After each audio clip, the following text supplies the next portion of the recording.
Assalamualaikum, selamat pagi, berjumpa kembali dengan Bunda Sesa.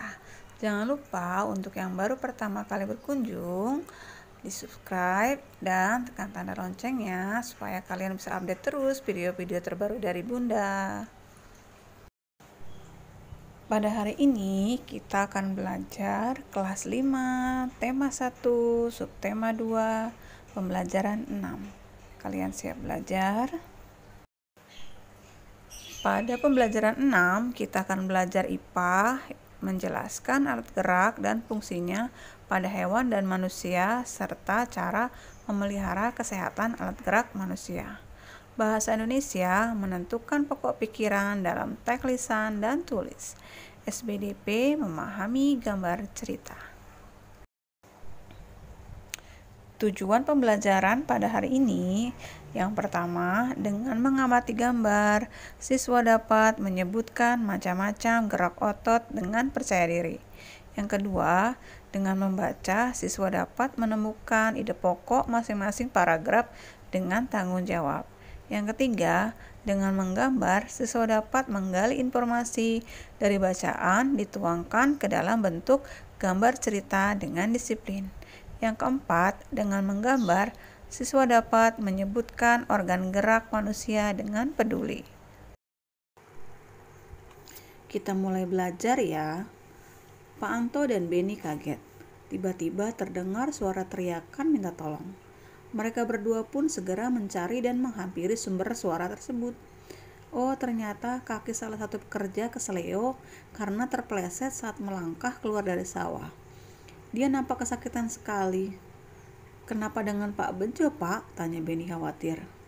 "Oh, kaki Pak Bejo keseleo. Rasanya sakit sekali," jawab Pak Anto. "Apa itu keseleo, Pak?" tanya Beni penasaran.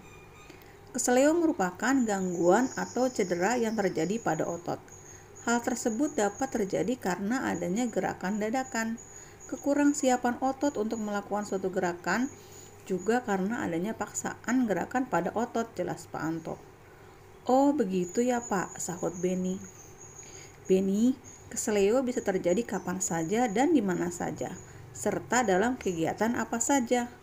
Misalnya saat berolahraga. Salah satu jenis olahraga yang rentan terjadi keseleo atau cedera otot adalah sepak bola, karena dalam sepak bola, kerja otot sangat diporsir. Tubuh harus bergerak dan berlari dalam waktu yang lama, jelas Pak Anto.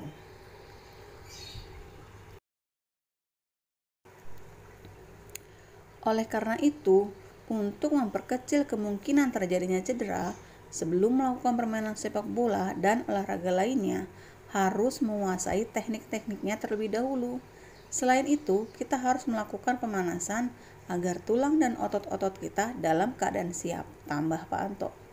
Oh, menguasai teknik berarti sangat penting ya, Pak, agar kita dapat melakukan permainan dengan baik, juga memperkecil resiko terjadinya cedera, kata Beni. Setelah dirawat dan diobati, kaki Pak Bejo yang keseleo berangsur-angsur membaik. Dari yang sebelumnya tidak bisa digerakkan dan sakit, kini sudah bisa digerakkan tanpa terasa sakit.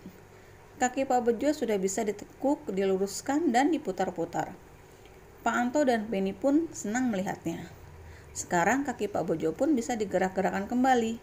Pak Bejo pun dapat melakukan berbagai aktivitas yang memanfaatkan kerja otot. Nah, macam-macam gerak otot adalah sebagai berikut. 1. Gerak meluruskan, contohnya meluruskan lutut, siku, dan ruas jari. Yang kedua, gerak menekan ke bawah dan menurunkan. Yang ketiga, gerak memutar lengan sehingga telapak menelungkup. 4. Gerak menjauhkan, contohnya gerak tungkai menjauh dari sumbu tubuhnya. Yang kelima, gerak yang memutar lengan sehingga tangan menengadah. Yang keenam, gerak yang mendekatkan sumbu tubuh, contohnya gerak yang mendekatkan tungkai dengan sumbu tubuh. Yang ketujuh, gerak yang membengkokkan, contohnya membengkokkan siku, ruas jari, dan lutut. Banyak fungsi dari jaringan otot pada tubuh manusia. Namun terkadang orang kurang memperhatikan cara menjaga kesehatan otot. Oleh karena itu, sering terjadi kram, nyeri, atau cedera otot yang cukup menyakitkan.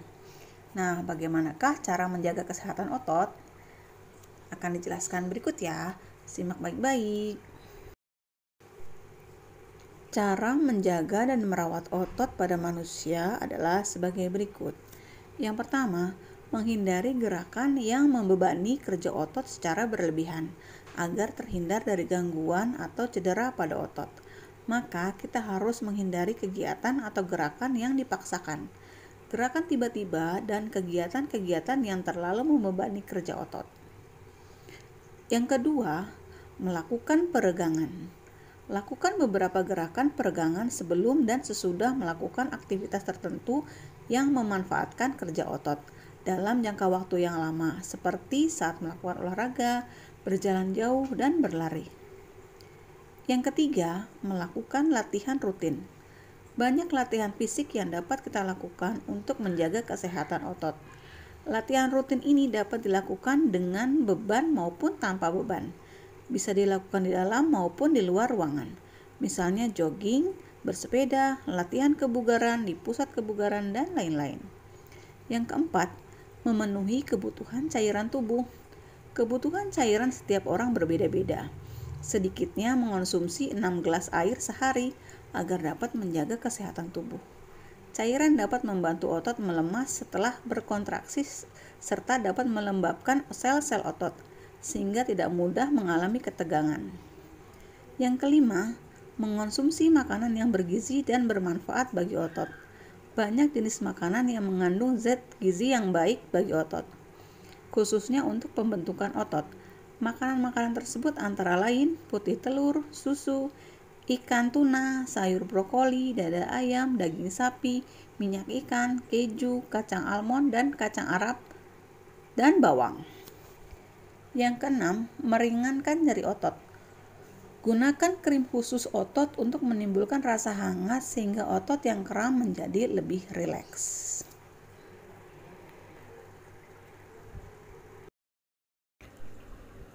Sekarang kita membaca ya.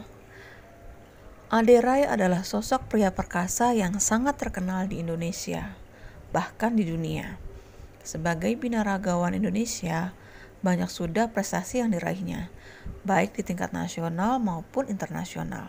Saat ini, Ade Rai telah pensiun sebagai atlet binaraga.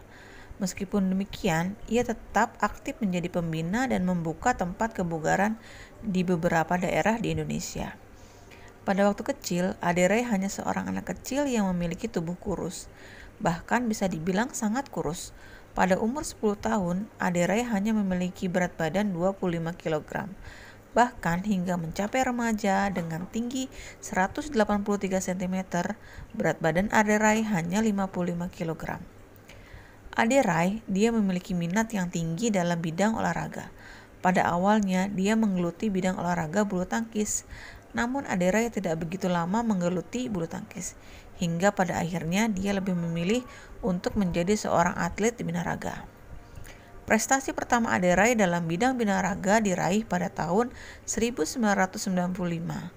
Prestasi tersebut memicunya untuk terus aktif mengikuti berbagai kejuaraan, mulai dari lingkup kecil hingga besar, mulai dari lokal, nasional, hingga internasional. Hingga akhirnya Ade Rai terus berkembang dan meraih prestasi demi prestasi dari berbagai kejuaraan.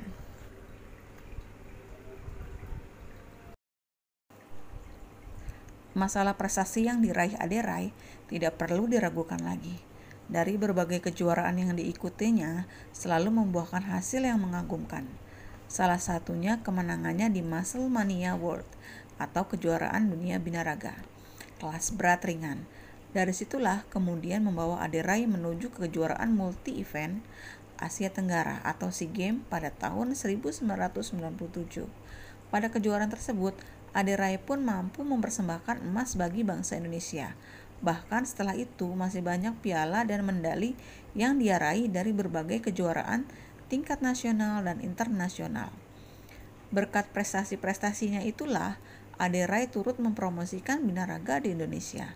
Dari sebelumnya yang sepi peminat hingga akhirnya olahraga binaraga menjadi olahraga yang banyak diminati di Indonesia, baik oleh pria maupun wanita. Setelah pensiun sebagai atlet pun, Ade Rai masih berkecimpung dalam dunia binaraga. Dia membuka beberapa pusat latihan dan kebugaran di beberapa daerah. Selain itu, ADRE juga menjual suplemen dan melakukan pelatihan sertifikasi untuk para profesional di bidang fitness. Ade juga aktif mengampanyekan hidup sehat melalui fitness dengan menerbitkan buku dan majalah, serta menjadi pembicara di berbagai seminar dan acara. Nah, berdasarkan bacaan di atas, temukan ide pokok pada masing-masing paragraf ya, dan tuliskan dalam kolom berikut ini. Nah, sekarang kita akan membahas tentang gambar cover. Cover atau sampul buku adalah gambaran dari isi buku tersebut. Jadi kita harus membuatnya semenarik mungkin sehingga orang tertarik untuk membaca buku yang kita buat. Nah, untuk membuat cover buku, kita harus memperhatikan beberapa unsur sebagai berikut. Yang ke-1, terdapat judul dengan pemilihan jenis huruf yang menarik dan mencolok. Yang kedua, terdapat kalimat penjelas judul yang singkat dan mudah dipahami. Yang ketiga, terdapat nama penulis. Yang keempat, terdapat identitas penerbit. Yang kelima, menyertakan gambar yang menarik. Yang keenam, terdapat sinopsis isi buku pada sisi belakang.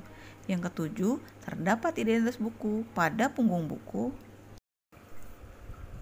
Selain kita harus memperhatikan unsur-unsur tersebut, kita juga harus memperhatikan desain apa yang akan kita pilih sebagai latar belakang dari sampul buku yang akan kita buat. Yang pertama itu, cover dengan latar belakang putih dan tulisan sederhana. Pada jenis ini tidak ada gambar yang memenuhi halaman. Nah, yang kedua, desain penuh warna dan gambar. Pada jenis ini, bagian yang dominan adalah gambar, ilustrasi, dan judul.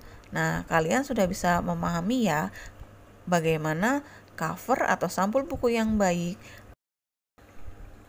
Nah, gambar berikut ini adalah unsur-unsur dari sebuah cover buku yang harus kalian perhatikan ya. Yang pertama, ada judul buku. Yang kedua, kalimat penjelas judul buku. Yang ketiga, ada identitas penulis buku. Yang keempat, identitas penerbit. Yang kelima, sinopsis buku. Yang keenam, identitas pada punggung buku. Bagaimana? Apakah kalian dapat memahami pembelajaran kita pada hari ini? Mudah bukan? Ibu berharap apa yang kita pelajari hari ini dapat berguna bagi kehidupanmu di masa yang akan datang. Ingat ya, tetap semangat, tetap jaga diri, jaga kebersihan diri dan lingkungan, tidak keluar rumah, tetap tinggal di rumah ya. Semangat!